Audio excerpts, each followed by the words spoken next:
오늘이 12월 세 번째 주일이고 또 대림절 세 번째 주일입니다. 오늘이 지나고 나면은 2023년도가 딱 2주간이 남죠.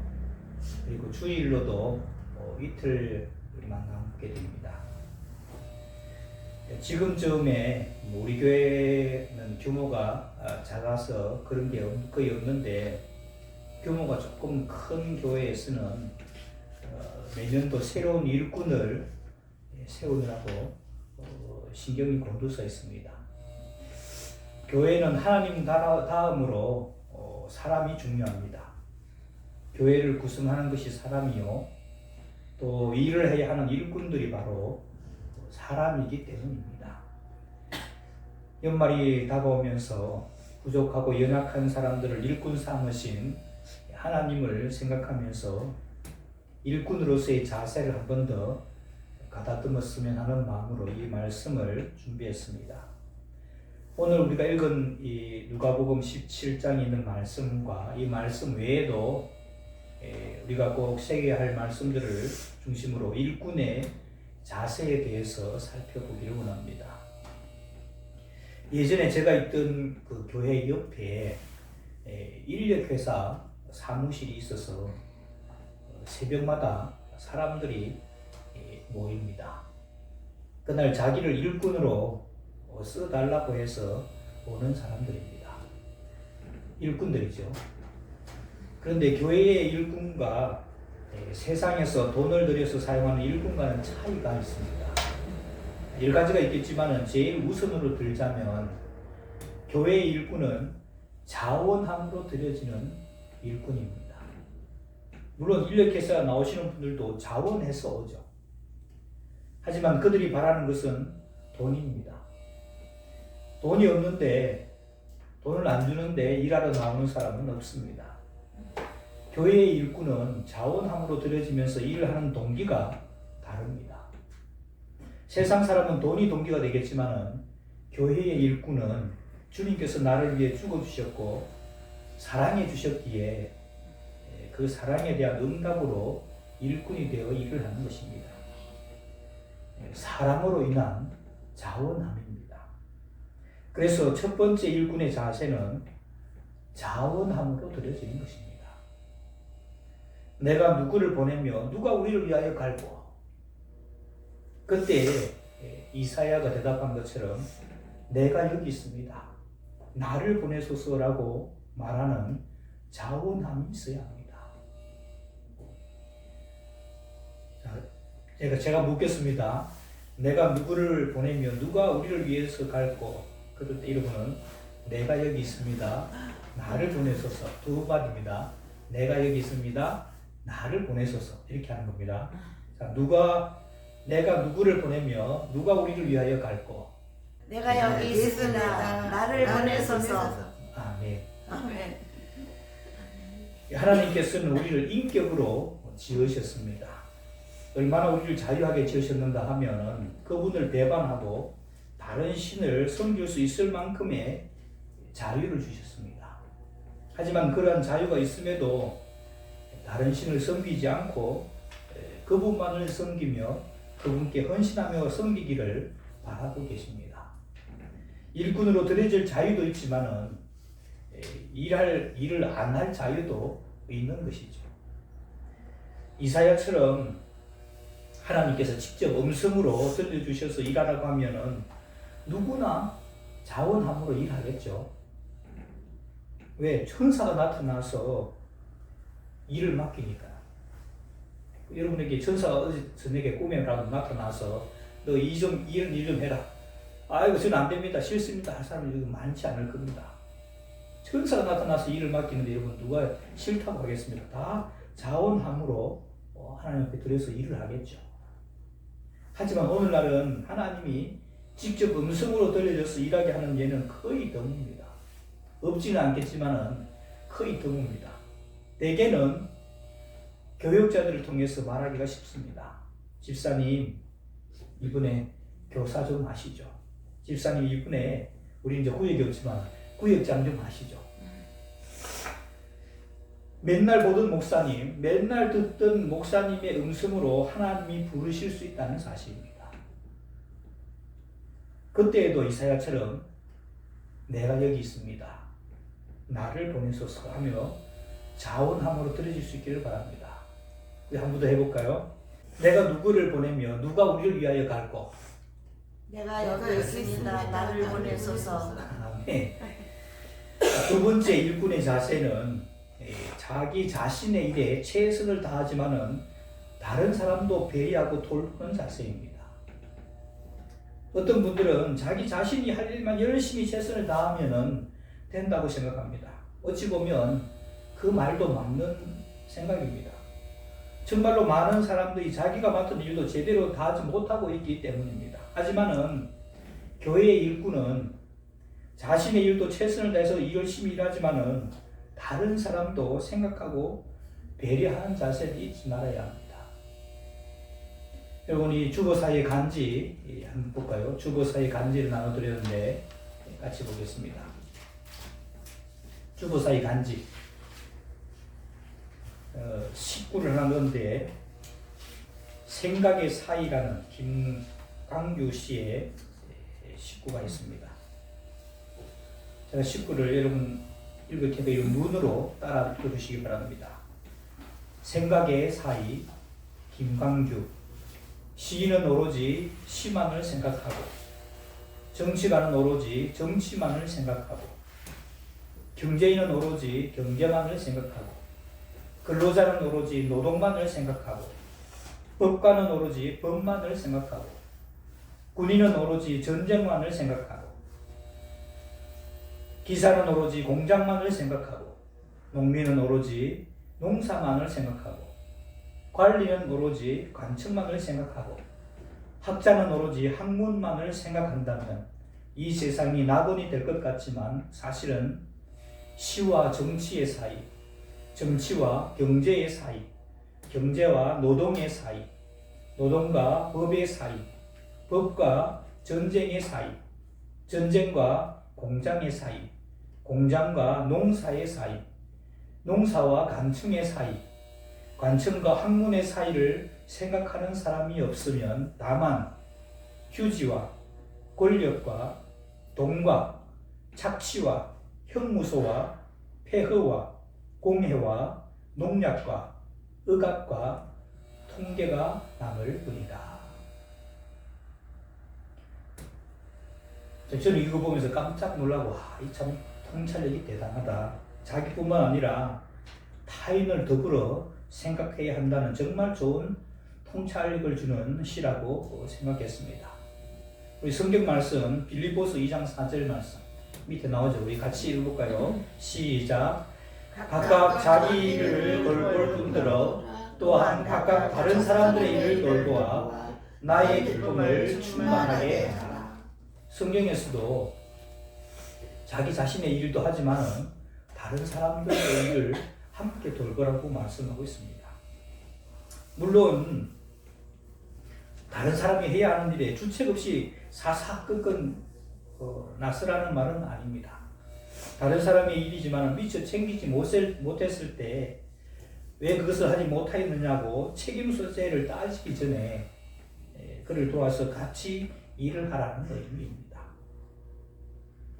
예를 들면 이와 같은 것이죠. 교회 안에 쓰레기가 떨어져 있어요.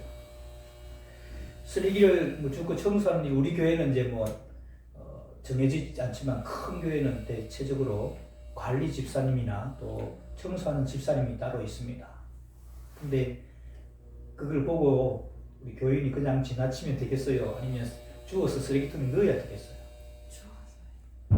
예, 이렇게 물으면 다 정답을 이야기합니다.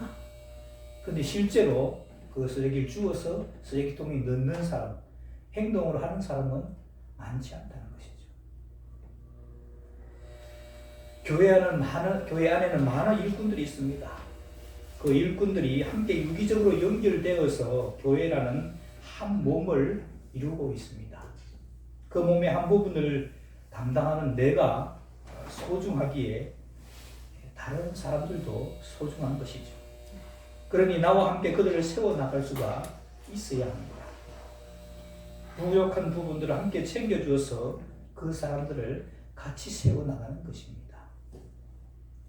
자, 지금까지 첫 번째, 두 번째로 말씀드렸죠. 일꾼의 자세 첫 번째는 자원함으로 드린다는 것입니다.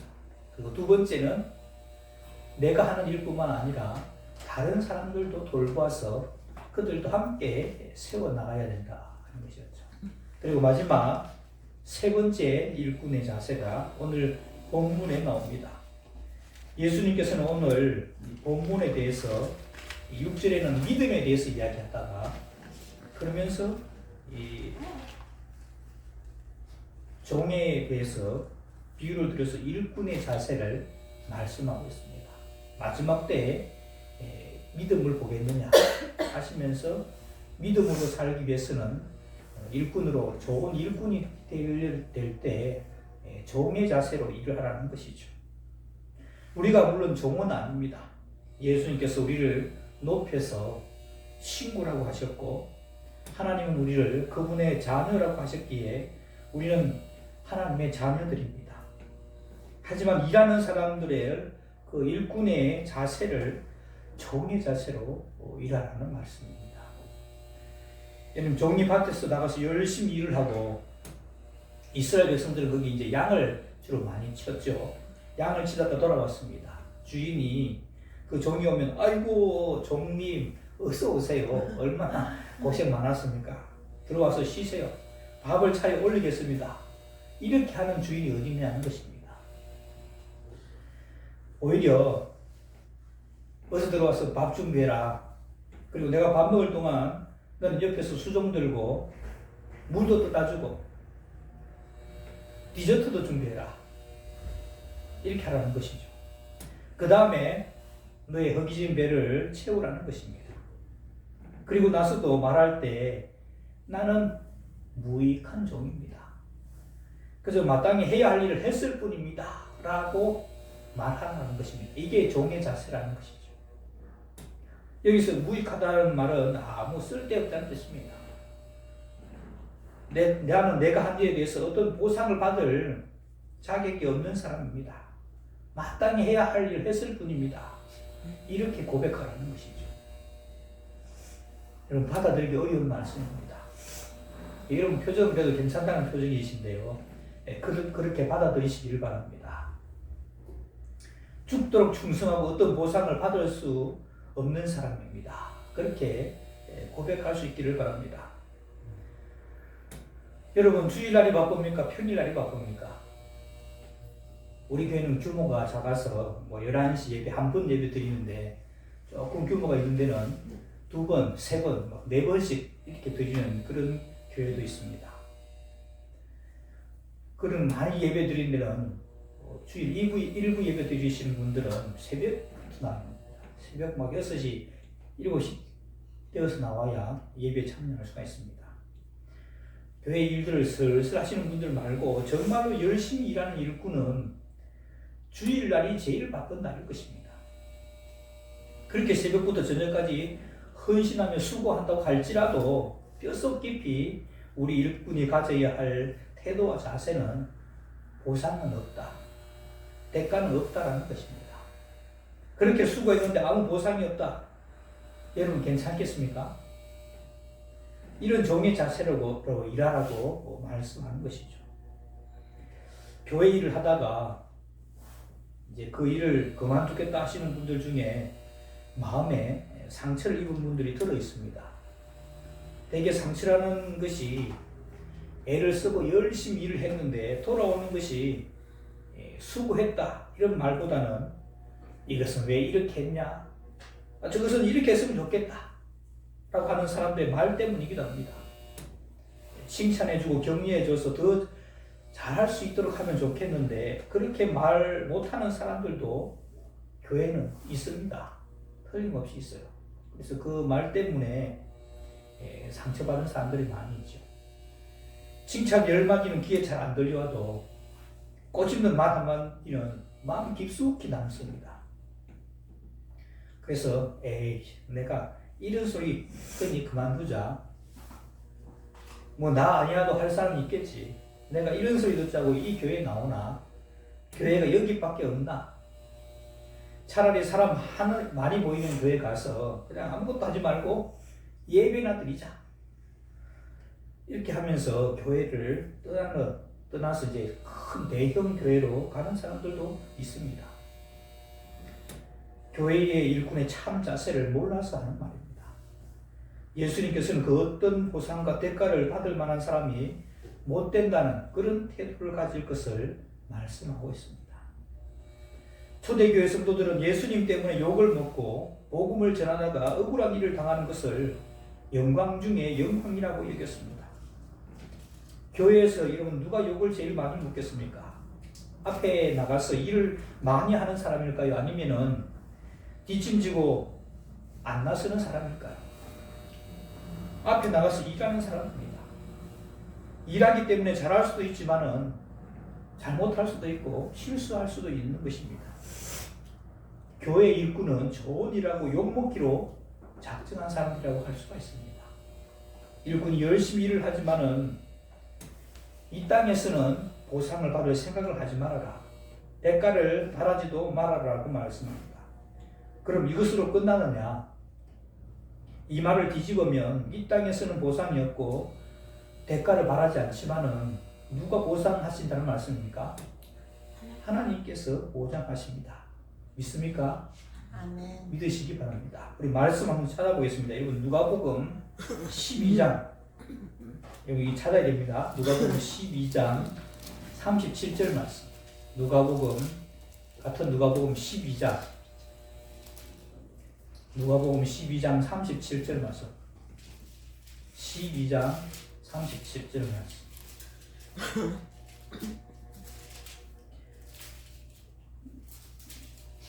(116면이죠) 우리 다 찾으셨습니까? 찾으셨으면 아멘. 아멘. 37절 말씀 우리 같이 보겠습니다. 시작. 주인이 와서 깨어있는 것을 보면 그 종들은 복이 있으리로다. 내가 진실로 너희에게 이르노니 주인이 띠를 띠고 그 종들을 자리에 앉히고 나와 수종들이라. 아멘. 이 말씀은 마지막 때에 예수님께서 재림하면서 일꾼들을 대할 때 그때 그 종들이 깨어 있어갖고 그 일들을 잘 하면은 그 종들이 수고했다고 주인들이 종에게 수종될 것을 말씀한 겁니다. 읽은 말씀을 주인이 와서 깨어 있는 것을 보면 오늘 읽은 표현으로 말하자면 아무 보상을 바라지 않고 충성하는 것을 보면 그 종들은 복이 있으리로다. 내가 진실로 너희에게 이르노니 주인이 띠를 띠고 그 종들을 자리에 앉히고 나와 수종들이라.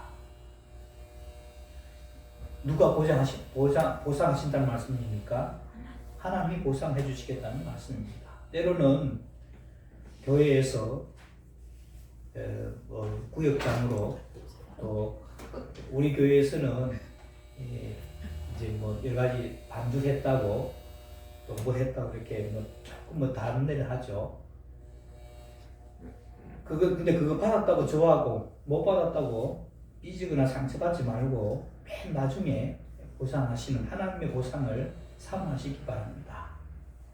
내가 교회를 하고 목사님이 알아주시지 않는다고 삐지거나 상처받지 말고 내일 나중에 다 갚으실 우리 주님을 기대하시고 이 땅에서는 보상받거나 대가를 받지 않은 각오로 일하시기 바랍니다.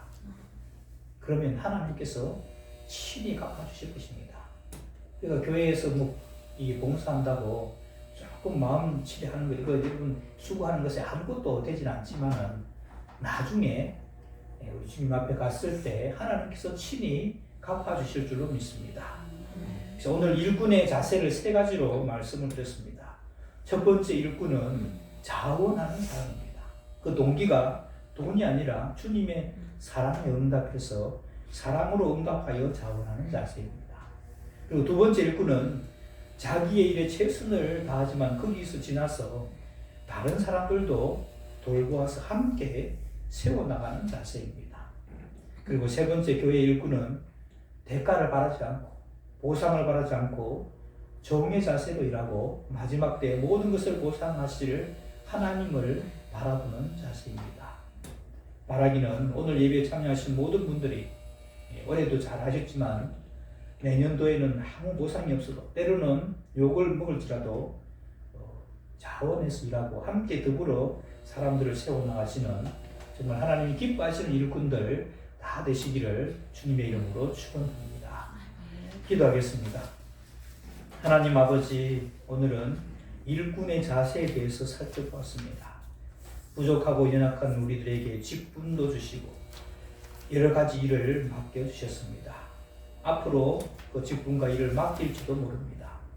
자원함으로 임하게 하옵소서. 다른 사람들과 함께 세워져 가게 하셔서 세수만교의 아름다운 일꾼들이 다 되게 하옵소서. 때로는 내가 일한 만큼 대접을 받지 못할 수도 있지만 맨 마지막 날에 갚으실 주님을 바라보며 맡겨진 일에 충성하게 하옵소서. 예수님의 이름으로 기도하옵나이다. 아멘.